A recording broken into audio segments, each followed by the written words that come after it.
क्या है एनआरसी और एनआरपी? सीए के बाद क्यों चल रही है इनकी चर्चा? बता दें, केंद्रीय गृह मंत्रालय द्वारा 11 मार्च 2024 को नागरिकता संशोधन अधिनियम यानी सीए का नोटिफिकेशन जारी किया गया था। इसके साथ ही सीए के नियम देश भर में लागू हो गए। सीए की रजिस्ट्रेशन की प्रक्रिया पूरी तरीके से ऑनलाइन रखी गई है, जहां लोग पोर्टल के माध्यम से सीए के लिए ऑनलाइन आवेदन कर सकते हैं। सीए को लेकर विपक्ष केंद्र पर हमला कर रही है। एआईएमआई के अध्यक्ष असदुद्दीन ओवैसी ने नागरिकता संशोधन कानून को लेकर भारतीय जनता पार्टी पर निशाना साधा और कहा कि देश में धर्म के आधार पर कानून नहीं बनाया जा सकता है। सीए को एनआरसी और एनपीआर के साथ जोड़कर देखने की जरूरत है। भाजपा का मुख्य उद्देश्य देश में एनपीआर और एनआरसी लागू करना है। इतना ही नहीं, सीए यानी नागरिकता संशोधन अधिनियम पर चल रहे विवाद के बीच लोगों के मन में बहुत से सवाल उमड़ रहे हैं। बहुत से लोग नहीं जान पा रहे हैं कि आखिर ये राष्ट्रीय जनसंख्या रजिस्टर यानी एनपीआर क्या है और क्यों इसे अपडेट किया जा रहा है। हम आपको समझाते हैं कि राष्ट्रीय जनसंख्या रजिस्टर क्या है। एनपीआर देश के सभी नागरिकों की जनसंख्या विवरण का डेटा है। सभी नागरिकों के लिए एनपीआर में पंजीकरण और सरकार को सही विवरण देना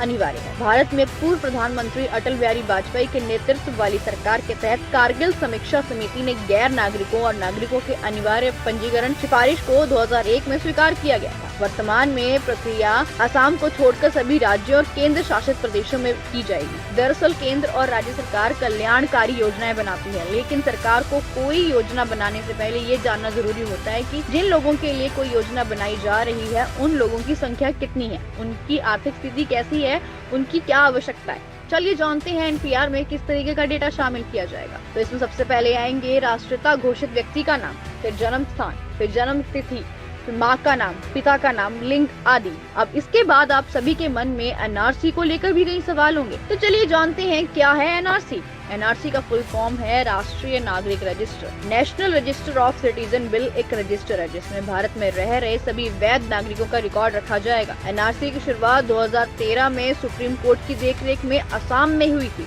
हालांकि सरकार ये पहले ही स्पष्ट कर चुकी है कि एनआरसी के पूरे भारत में लागू किया जाएगा। इतना ही नहीं, नेशनल रजिस्टर ऑफ सिटीजन यानी एनआरसी का मुख्य उद्देश्य अवैध रूप से भारत में बसे घुसपैठियों को बाहर निकालना है। केंद्र सरकार देशवासियों के अधिकार और संस्थानों की रक्षा करने के तथा गैर कानूनी तरीके से भारत में मौजूद घुसपैठियों की पहचान करने के लिए एनआरसी को अपडेट करना चाहती है। राष्ट्रीय नागरिक पंजीकरण पूरी तरह निरपेक्ष होगा। जिन भारतीय नागरिकों का नाम इसमें सूचीबद्ध नहीं होगा उन्हें घबराने की जरूरत नहीं है, क्योंकि उन्हें भारतीय नागरिकता साबित करने का अवसर पुनः दिया जाएगा। तो चलिए जानते हैं क्या है अंतर एनपीआर और एनआरसी में। आपकी जानकारी के लिए बता दें, नेशनल रजिस्टर ऑफ सिटीजन यानी एनआरसी और नेशनल पॉपुलेशन रजिस्टर यानी एनपीआर में काफी अंतर है। एनआरसी का उद्देश्य देश में अवैध रूप से रह रहे नागरिकों की पहचान करना है, तो वहीं एनपीआर का उद्देश्य प्रत्येक सामान्य निवासी का व्यापक पहचान डेटाबेस तैयार करना है। एनपीआर का नागरिकता से कोई लेना देना नहीं है। जो व्यक्ति 6 महीने या उससे अधिक समय में भारत के किसी भी क्षेत्र में रह रहा है उसे एनपीआर में आवश्यक रूप से पंजीकरण करना होता है। तमाम ऐसी बड़ी खबरों के लिए बने रहिए हमारे साथ।